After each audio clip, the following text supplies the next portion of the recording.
Bonjour tout le monde, ici Michel Lacroix qui vous souhaite la bienvenue à l'émission Au 19e. Cette semaine, François-Étienne reçoit le légendaire numéro 12 des Canadiens de Montréal, Yvan Cournoyer. Les femmes ont toujours eu une place bien spéciale au club de golf Le Mirage. On en parle avec la professionnelle en titre, Debbie Savamorel. Et une invitée de marque, star de la LPGA, Natalie Golbis. Tout ça et plus encore à l'émission Au 19e. Au 19e est une présentation de vos concessionnaires Subaru du Québec. Subaru, confiance et évolution. En collaboration avec Desjardins. Coopérer pour créer l'avenir.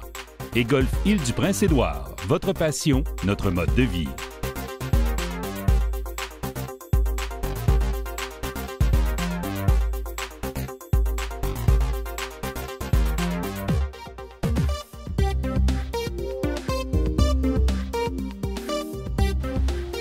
Cette semaine, mon invité au 19e, Yvan Cournoyer, ancien grand joueur du Canadien, mais assez bon joueur de golf aussi, fréquemment sur les terrains. En tout cas, comment va le golf?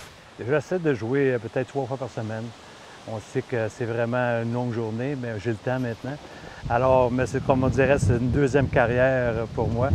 Je joue au hockey souvent, longtemps, je veux dire, mais pour moi, le golf, c'est vraiment un sport que j'aime beaucoup. Donc, vous avez l'occasion de le pratiquer amplement. Est-ce qu'il y a des principales forces ou des faiblesses sur lesquelles vous devez travailler? Les faiblesses, c'est les double bogey, peut-être d'en faire moins. J'en fais un peu trop. Mais par contre, c'est plaisant. On ne peut pas faire d'erreur. Le golf est très demandant. Mais c'est vraiment plaisant. On revient tout le temps. On revient tout le temps, oui, parce que c'est sûr, parce qu'on a tellement de plaisir sur un terrain de golf.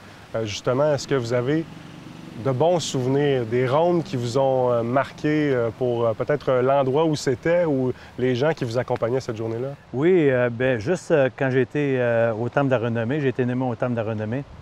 Jean Béliveau m'avait appelé, puis on avait un tournoi pour Caisse populaire des Jardins, je pense. Ça fait longtemps, en 82. Alors, j'avais joué 68 à Grimby. C'était ma meilleure partie à vie. Mais dans ce champ-là, je vois beaucoup mieux au golf qu'aujourd'hui, peut-être. Mais j'ai eu l'occasion de gagner des tournois du Canadien une couple de fois. Alors, c'était vraiment plaisant. Je pense que même aujourd'hui, vous avez fait le choix de demeurer aux abords d'un terrain de golf. Oui, je suis au Fontainebleau. Je représente le Club Links au Québec, ça fait 10 ans déjà. Alors, c'est un nouveau concept qu'il y avait quand le Club de Fontainebleau a été construit. Et c'est un magnifique terrain que j'essaie de jouer 3 fois par semaine au moins. Est-ce que vous regardez le golf à la télévision? Est-ce que vous êtes un amateur de golf en général, même si vous n'êtes pas vous-même en train de le pratiquer sur le terrain? Ah oui, j'essaie de voir comment les joueurs prennent le bâton, comment ils s'élancent. J'essaie de m'améliorer même en les regardant à la télévision. Avec un tournoi préféré dans l'année, peut-être? Surtout le Master, mais je pense que le PGA, ça en est un excellent aussi. Dans ce cas-là, est-ce que vous avez des joueurs préférés qui vous inspirent davantage? Eh bien, il y a McEnroy qui est vraiment un jeune de 25 ans. Et la façon qu'il frappe la balle aujourd'hui, c'est incroyable. Je sais que les nouveaux produits sont bons, mais sont vraiment en conditions physiques incroyables. Et c'est vraiment le fun de voir ces joueurs-là. Quand on regarde un terrain, on ne peut pas s'imaginer combien loin qu'ils frappent la balle. Mais c'est vraiment exceptionnel. Oui, hein? Maintenant, finissons par une question classique ici au 19e. On aime demander à nos invités avec qui ils rêveraient de jouer. Toute personne est possible, vivante ou décédée. Je pense que j'en prendrais 2 anciens, que je suis habitué avec les anciens. OK. Arnold Palmer puis Jack Nicklaus. Puis peut-être 2 d'aujourd'hui. Peut-être McEnroy, puis notre Canadien à nous, qui est... Présentement, Graham Dillette? Et Graham Dillette. Oui, sympathique. Sympathique. Très cool avec la barbe. Bel effort. Merci beaucoup, Yvan Cournoyer, et surtout, bon golf. Bienvenue, merci. Merci. Natalie Golbis, we see you here this morning at a golf show. I just talked to Jessica Korda, who's in the 5th year of the tour at 21 years old. There's a change of guard in the LPGA, and you, one of the one of the stronger person on the LPGA, it has to be nice to see what's going on in women's golf. Absolutely. I mean, golf looks good. It really does, and I can't wait to just continue to see how it grows. And the new young players have so much energy, like Jessica, and it's as good as it gets, really. This is my 15th year with Adidas and out on tour, and I just love to see how it continues to evolve and stay with the trends, and this is a perfect example of that here today. What kind of challenge do you foresee for this season that is starting? For golf-wise, yeah. Golf, just traveling. It's hard. It gets harder and harder to travel international every year because it's more than just playing. We're on the road for 8-9 months a year. And when you look around golf-wise, where is the state of your game, and where do you feel that you mix with all those youth and the older women that are on tour, and where do you fit there? Well, I am one of the older women on tour now, so really? I'm in that top 10 of most longest players on tour. But it's fun to have the new girls. They bring that new, fresh energy and excitement, and everything's new and fun, and going somewhere different is exciting for them, and it's fun. You really feed off of that, and I always love being around the rookies because they just are so excited, and I remember what it was like to be a rookie 15 years ago and just how excited I was, and so you get to kind of feed off of their energy. After 15 years, there's still some challenges, but 2016's golf will be back at the Olympic Games. That has to be one major challenge also. Huge. I mean, it's huge for golf to be in the Olympics. It's going to be incredible, the road to the Olympics, and just having golf back in Olympics is just going to be amazing, and I can't wait for it. I know that, professional athletes, you don't want to focus too far ahead, but is that something that you already in your mind and finding a way to get there? Of course, it's the Olympics. I mean, there is nothing bigger than the Olympics. We are from up north. We need to ask you, you'll be at the Canadian Open this year? Of course. I love going to the Canadian Open, and it's always a huge event, and I love playing in Canada. Great weather, great people, the golf courses are incredible, and they're excited about golf. Thank you very much for your time. Voici notre question quiz cette semaine. Au cours des 10 dernières années, combien de golfeurs américains ont remporté l'Omnium des États-Unis? Choix de réponse A, 1. B, 2. C, 3. Je reviens avec la réponse dans peu de temps.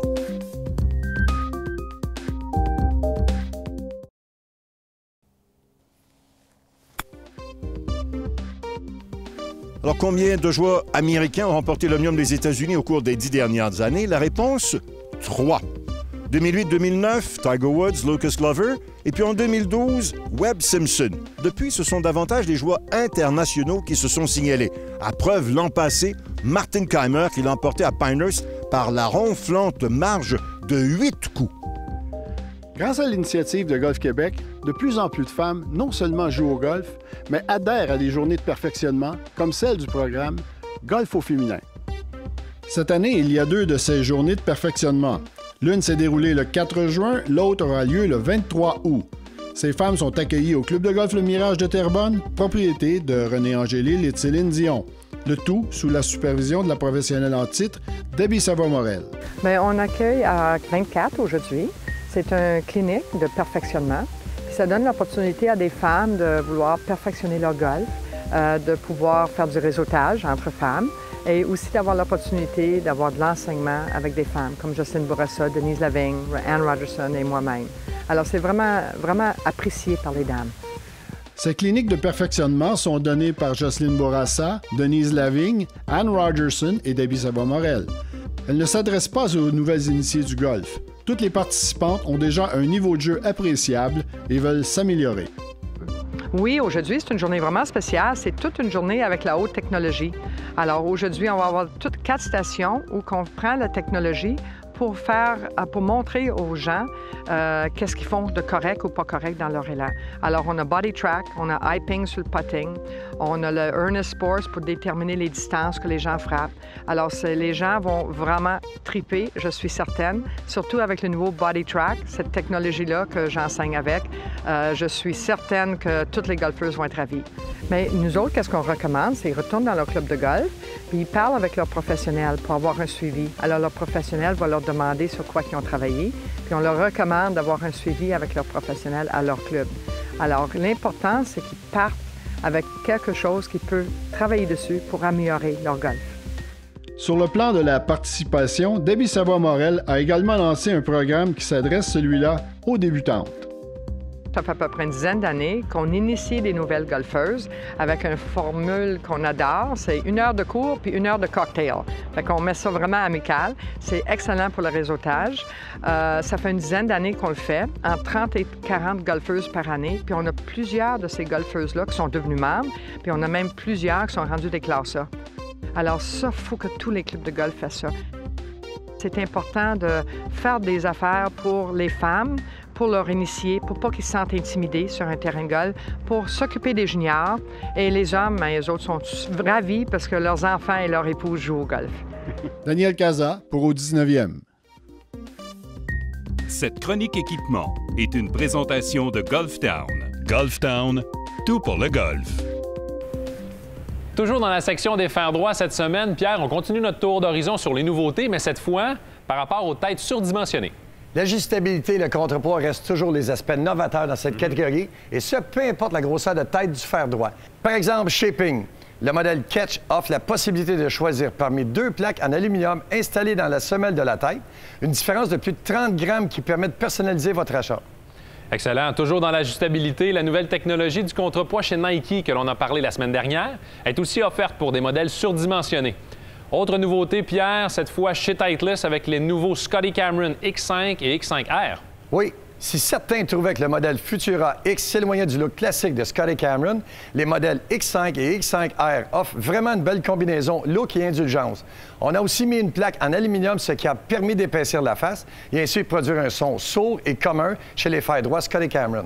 Chez TaylorMade, maintenant, on propose plusieurs modèles surdimensionnés, dont le plus populaire, évidemment, le fer droit Ghost Spider SI. Oui, au cours des dernières années, la série Ghost a été améliorée. Cette fois, on propose un modèle plus simple. Le noir est plus présent et il est extrêmement stable grâce en partie à une poignée qui pèse 125 grammes. Du côté d'Odyssey, on a toujours eu l'embarras du choix en termes de modèles, tant au niveau de la série Versa, Metal X, White Hot et la toute dernière, Odyssey Works. Oui, on y retrouve le fameux modèle Two Ball où son look a été revampé. Et technologiquement, la version 2015 est encore plus stable que ses prédécesseurs. Une fois que vous avez déniché le modèle qui vous plaît, c'est important de s'informer à savoir si vous avez la bonne longueur de tige, la bonne grosseur de poignée, avec ou sans contrepoids. Ce sont des questions qui valent la peine d'être posées. On se voit la semaine prochaine, Pierre? Bien sûr, et on fait le tour de toutes les nouvelles balles. Soyez-y!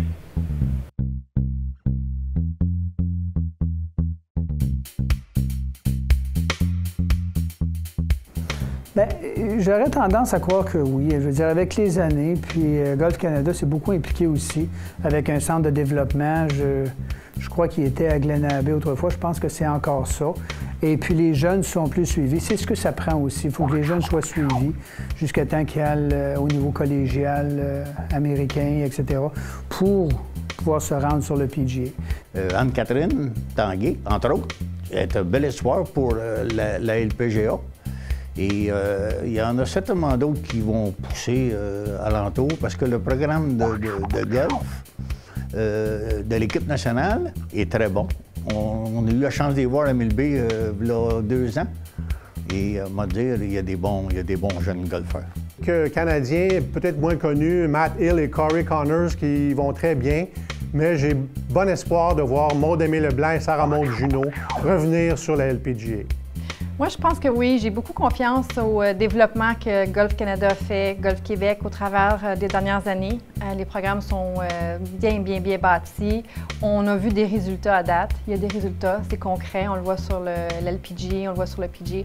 Alors, je crois beaucoup au programme qui a été construit depuis quelques années. Puis je pense que même au Québec, on est en train de produire une nouvelle génération de juniors. Puis c'est beau de voir les résultats qu'ils font en ce moment. On a tous hâte qu'il y ait un Québécois absolument qui perce. Je pense que prochainement, ça s'en vient, mais c'est de plus en plus difficile à accéder, par contre. Vous voulez faire l'essai des bâtons de l'année?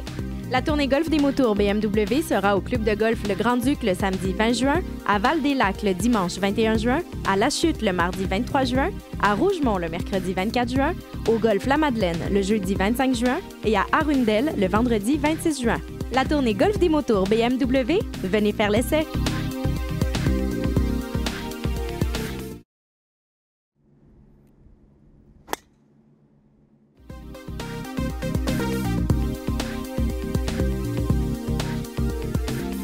really it's important to know the stimp. I think it's important to know how fast. I mean, and it's the same thing as hitting a couple putts before you go out there and play. Make sure you get used to the speed of the greens and knowing the number doesn't really matter. It's about getting your feel adjusted to how much the ball's rolling out. So hitting a couple of long putts when you first go to putting green to see how your speed and control is, and then working on the shorter ones as you get more comfortable with it.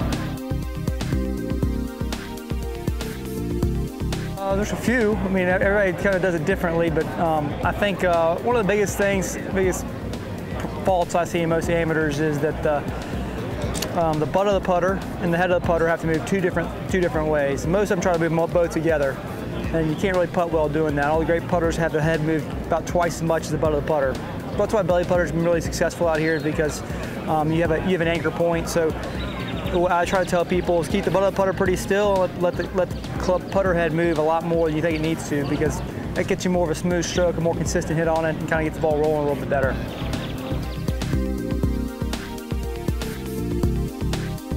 Yeah, you know, there's obviously everybody kind of swings the golf club differently. There's all kinds of different faults out there. But the most things, playing a bunch of pro-ams and seeing amateurs on a daily basis, it seems like most of them overswing.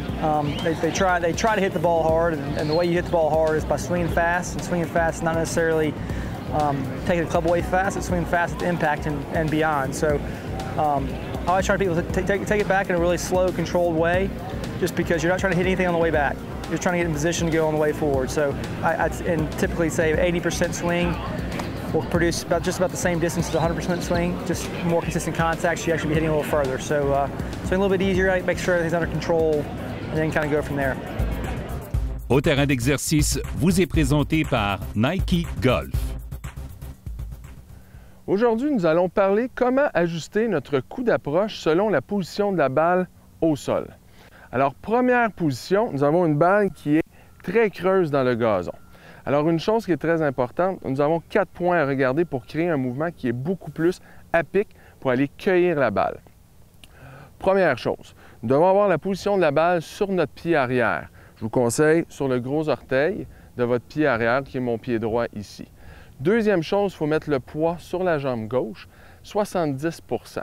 Mes épaules doivent aller chercher un angle beaucoup plus vers l'avant et mes mains doivent s'en aller à l'intérieur de ma cuisse gauche, ce qui va créer un mouvement beaucoup plus à pic pour aller cueillir la balle.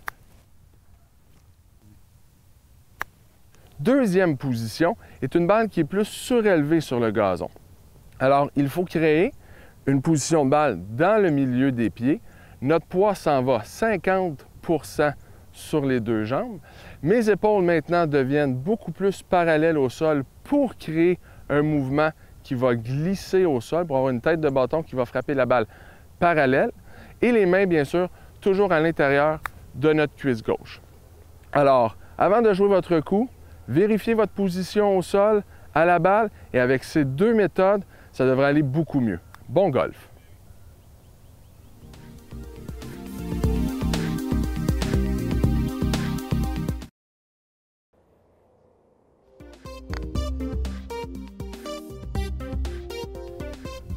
Un parcours de golf, c'est immense, mais il se peut, durant une partie, que la balle de votre co-compétiteur et la vôtre se retrouvent au même endroit. Il se peut, sans le vouloir, que le joueur exécute son coup et change la nature du coup de la seconde balle. Eh bien, sachez qu'il n'y a aucune règle pour ce type d'incident selon les livres des règlements. Alors, on doit faire preuve d'équité, la règle 1-4. Exactement. Pensez à la situation qu'une balle arrivant sur un verre déplace une balle qui était déjà immobile. On doit replacer cette balle à son point original. On fait preuve d'équité. Et on doit faire la même chose, peu importe si on est dans l'allée ou dans une fosse de sable. Ça me fait penser à une situation. Il y a une procédure que l'on peut utiliser si une telle situation arrive durant une partie. On peut demander à notre co-compétiteur de marquer et lever sa balle. De cette manière, je vais pouvoir exécuter mon coup sans que sa balle nuise à mon jeu. Et c'est très important, étant donné que je ne suis pas sur le verre, je n'ai pas le droit de nettoyer. Alors, c'est très important de la tenir bien en vue durant qu'Éric exécute son coup. Rappelez-vous qu'un joueur ne peut pas décider par lui-même de marquer et soulever la balle. Il doit se le faire demander. Merci Jean-Sébastien. Merci Éric. Bonne saison. Cette semaine, on planifie ses vacances. Je vous fais découvrir le seul parcours qui fait partie du réseau Hôtellerie Champêtre au Québec. Suivez-moi.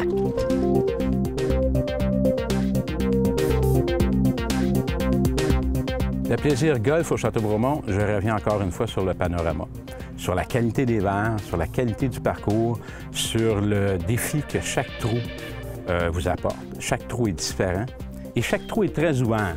Donc ici, vous ne pourrez pas perdre une balle dans le bois, il n'y en a pas. Donc, vous allez avoir les lacs qui sont quand même bien positionnés stratégiquement. Vous allez avoir les trappes de sable qui sont bien positionnées aussi, mais jamais rien pour pouvoir vous mettre dans l'embarras. Donc, votre balle, elle va être facilement retrouvable. On est là pour le plaisir. On n'est pas là pour nuire aux golfeurs puis avoir des attrapes et des surprises. Donc, le terrain, il est honnête. Et la grande surprise au Château-Bromont, c'est au niveau des verres. Parce que les gens ne pensent pas à la montagne de Ski-Bromont. Et ils pensent toujours que la balle, elle va rouler droite et c'est la grande surprise. Il y a toujours une inclinaison.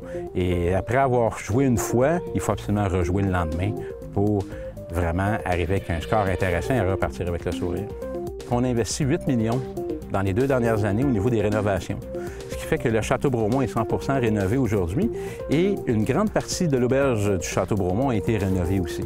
Ce qui en fait des chambres spacieuses, des chambres agréables et confortables. Le domaine Château-Bromont est une destination vacances par excellence. Premièrement, par la qualité de ses installations. C'est 206 chambres, autant à l'auberge qu'au Château-Bromont. Ses magnifiques terrasses, ses 3 piscines, ses 5 spas et aussi notre affiliation avec le parc aquatique de Ski-Bromont, avec le zoo de Granby et aussi avec le théâtre Juste pour rire qui a une pièce superbe pour cet été. Le domaine Château-Bromont est vraiment bien équipé pour recevoir des groupes d'affaires. On peut recevoir des groupes de 20 personnes, aller jusqu'à 400 personnes sans problème. On peut les loger, on peut les nourrir, on a toutes les salles de réception pour accueillir tous ces gens-là et aussi en collaboration avec d'autres terrains de golf à Bromont. On est capable de bien jumeler si on a besoin de plus qu'un terrain de golf.